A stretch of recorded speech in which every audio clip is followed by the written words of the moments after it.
In a toughly contested fixture, Arsenal emerged 2-0 victors over Aston Villa thanks to goals from Leandro Trossard and Thomas Partey. In this video, we analyse how strong Arsenal look, whether Trossard deserves to start, and what's going wrong for Ollie Watkins this season. These are the big talking points from the game. Alright, let's analyse Aston Villa versus Arsenal then. This was a really interesting game. I think for me this was the first indicator of the quality Arsenal are bringing to their title charge this season. Yeah, I think so.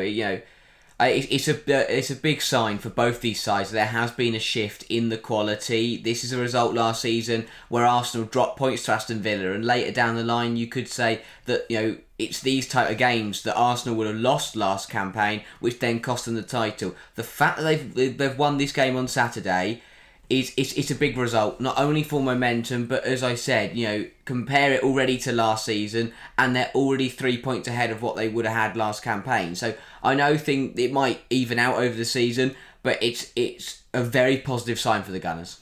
Yeah, definitely. I think that, as you say, Villa are a side they really struggled against last season. Immediately getting that chip off the shoulder, winning this game, I think it's a really good sign. And yeah, we know the quality of Aston Villa. I do wonder if Aston Villa have taken a bit of a nosedive this season, but I don't think it's been a huge drop-off. If you look at the numbers from the game, we can put them up on screen to start here.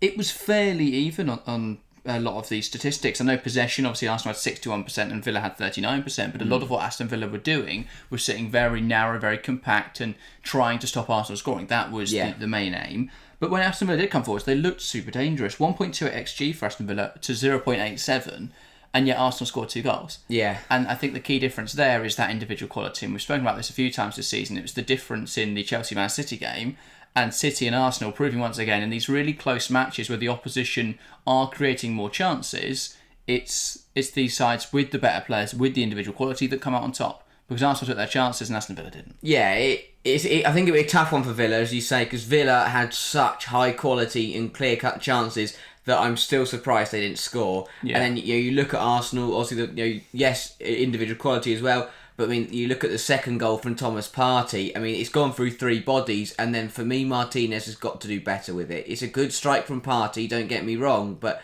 the defending wasn't good enough. And it will feel like a goal that Villa shouldn't have conceded. And at 1-0, they were still in the game. At 2-0, the game was killed off. So that was a big turning point, was that goal. So yeah, it comes down to individual quality for Arsenal, both defensively, because they're so good defensively.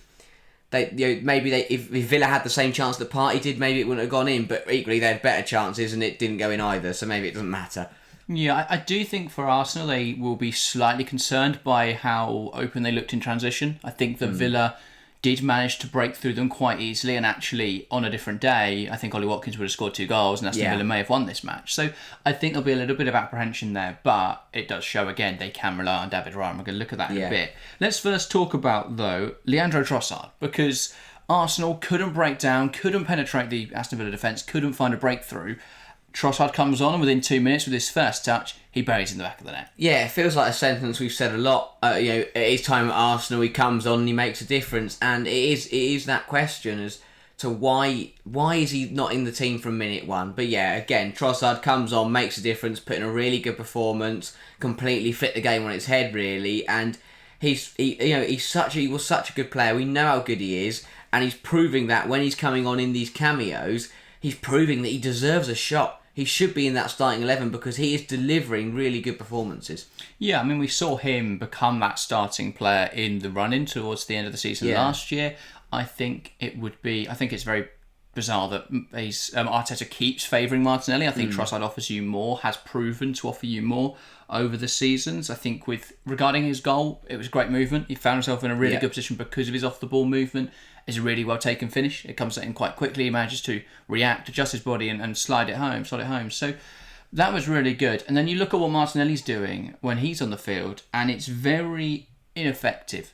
He obviously, I know he likes to hug that wide space, and that does give them tactical advantages because it means there's you spread the pitch a lot more, and there is a bit more space in those central areas for your players like Havertz, like Odegaard, to be able to operate in, like Rice. So I think I get it in that regard, but I think that Trossard cutting inside and taking shots does give them a bit more threat. I think Martinelli's decision making is also really poor. There's a few times where he'd pick up the ball on that left hand side and he'd try something that either didn't make a lot of sense or just was never on. There's a couple passes where he's not quite found his man and it's not quite worked out. It just feels like he's trying too much at the moment, or not trying enough. It's a weird conundrum. When he does try something, it doesn't come off, and when he doesn't, maybe he should have tried something.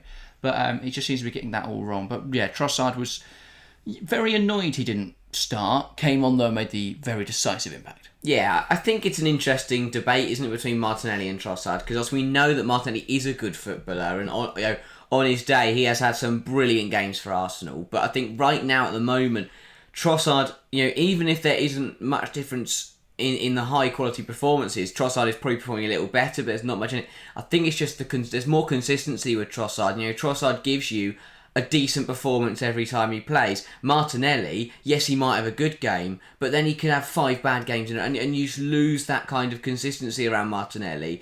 I think Trossard delivers, has more impact and he delivers more promise to the Arsenal team.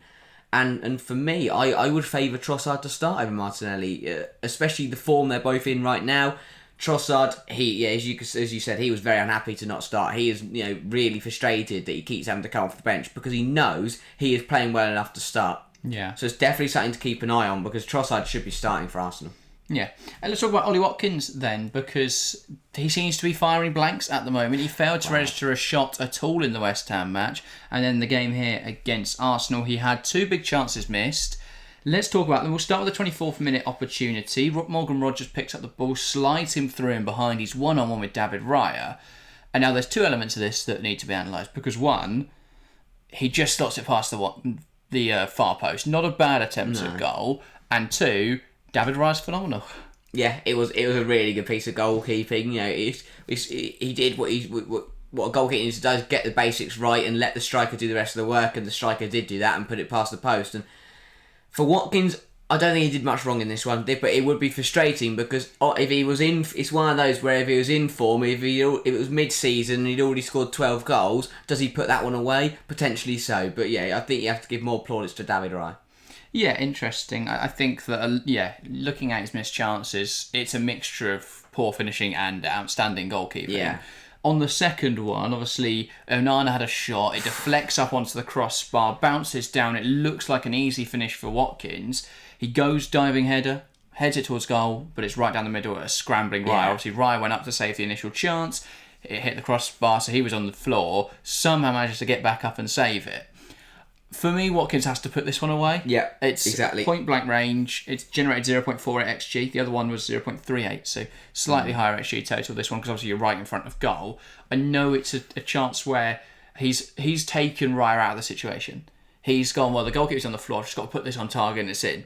What he doesn't account for is that Raya's going to spring back up and save it. If he puts it anywhere else in the goal, Raya isn't going to be able to get there. Yeah. But Watkins' prerogative is just put it on target and it's in. Yeah. He's not considering David Raya. So for me, that was an oversight. Brilliant from Raya, though, to scramble back up, to get in front of the shot. And he is very much proving himself. I know he won the Golden Glove last season, and obviously he got his plaudits for that. But he's really proving himself this season to be the undisputed best goalkeeper in the Premier League, really. I don't think you can have much of an argument there. He's been fantastic this campaign.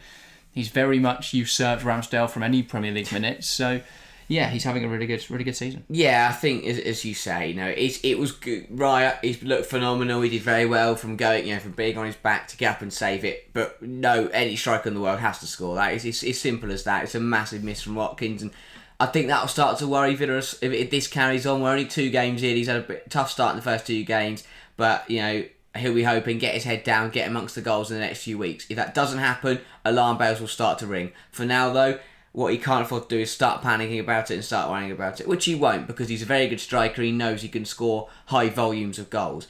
Yeah. For Raya, as you say, looks phenomenal, and realistically, is one of the best goalkeepers in the world. Or at least he's in that top 5, top 10. So, and that is massive for Arsenal. It's something I feel like they've lacked in the last couple of years. So it's a big sign. It's a big positive sign. Yeah, 6 from 6 then for Arsenal, 6 points from a possible 6. Man City in the same boat. How do you rank them? Where's the hierarchy right now, or are they even? Very difficult to say. I think perhaps I would, because City have played a Chelsea side who really don't really know what's going on there at the moment. They look brilliant one minute and crap the next. And to be fair, I don't think they played badly at all against City, as we spoke about last week. And then against Wolves, yes, they conceded 2 goals, but they did score 6. Yeah, but it's the Chelsea side under new management. It's first going to see it's things going on there, and then obviously a very Ipswich part of a fight, but City against Ipswich there's one clear winner there. For Arsenal, it's a Wolves side who didn't really do much and a very good Villa side. I think Arsenal probably look better, but that's because they've played better opposition. I think if City had played another team and they'd beaten Villa, then suddenly it'd be the other. So it's hard to call. It's too difficult to call for me. But both sides look strong. I think they're both showing that they're going to be right up there come the end of the season again. Arsenal, the thing is now, they've looked really good, but it's that consistency. They have to play like they have in the first 2 games for the next 36. That's the one thing they haven't been able to do over the last couple of years. I mean, last year, they did very well and they were really consistent. They've got to back that up again, though. Thing is, though, even consistency isn't enough to beat City. You have to be flawless to beat City. Yeah.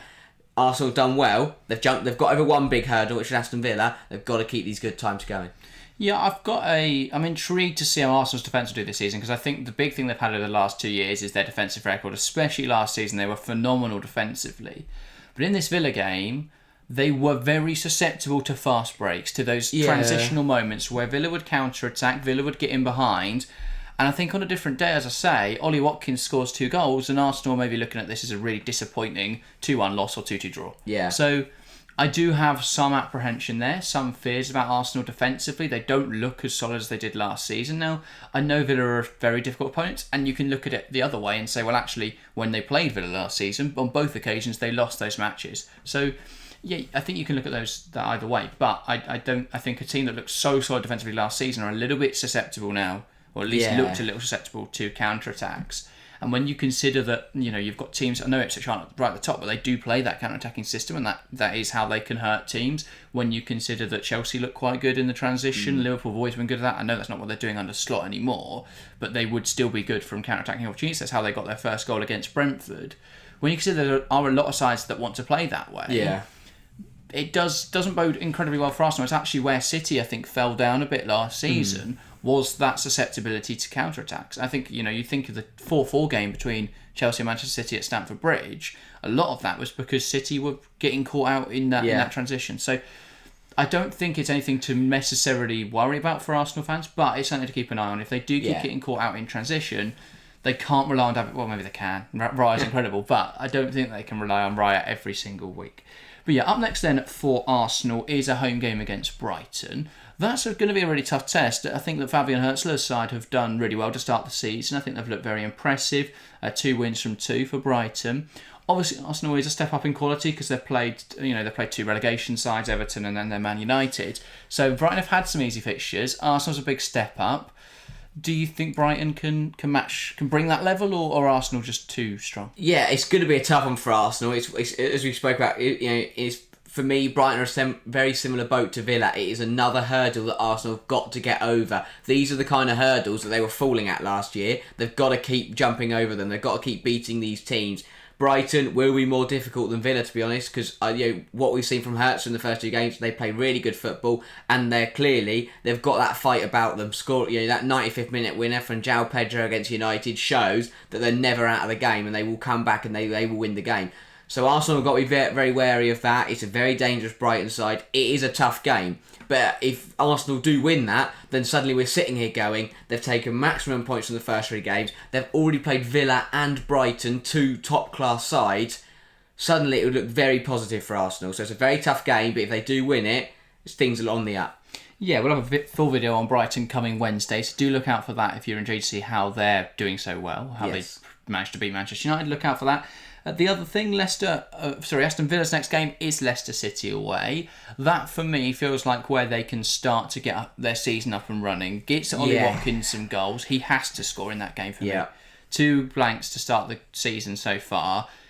I know Arsenal's a tough game, but come on, he should have scored by now. Leicester coming up, a side that have just come up, a promoted side, a team that should be in the relegation fight. For me, Villa have got to be winning quite comfortably. Yeah, it's an interesting one, I think, because Villa should look very comfortable and they should realistically boss Leicester off the park. But what we've seen from this Leicester side, under Steve Cooper, is they will give a fight. A point at home to Tottenham, only losing by 1 goal to Fulham. Leicester are showing they're here to take points and to stay in the league. Villa have got to be wary of that. It is the type of game, with Villa out of form and players like Watkins not firing, that if Villa aren't careful, they could be in trouble. But equally, they beat West Ham, so maybe the Arsenal game was just a one-off for Villa, and they'll be back firing against Leicester. But they've just got to be careful. Realistically, they should win that game quite nicely. And I don't think Villa played badly against Arsenal. I think that should be reiterated. Yeah. I think they missed some big opportunities, and what a different game it could have been if Watkins had put them away. But they set up really well. They were very narrow, very compact. They limited Arsenal to pot shots, realistically. The party effort was from range. The Trossard one was closer, but it was because of it spilled off a couple of players. It wasn't exactly a well-created move. So I don't think Villa will be too disheartened by that result, and they should view Leicester as a game they should be winning comfortably. Very much so. So yeah, positive stuff for both sides really from this game. We're going to be interested to see how they both get on going forwards. Obviously, both will be involved in the Champions League in a couple of weeks' time, which will be exciting.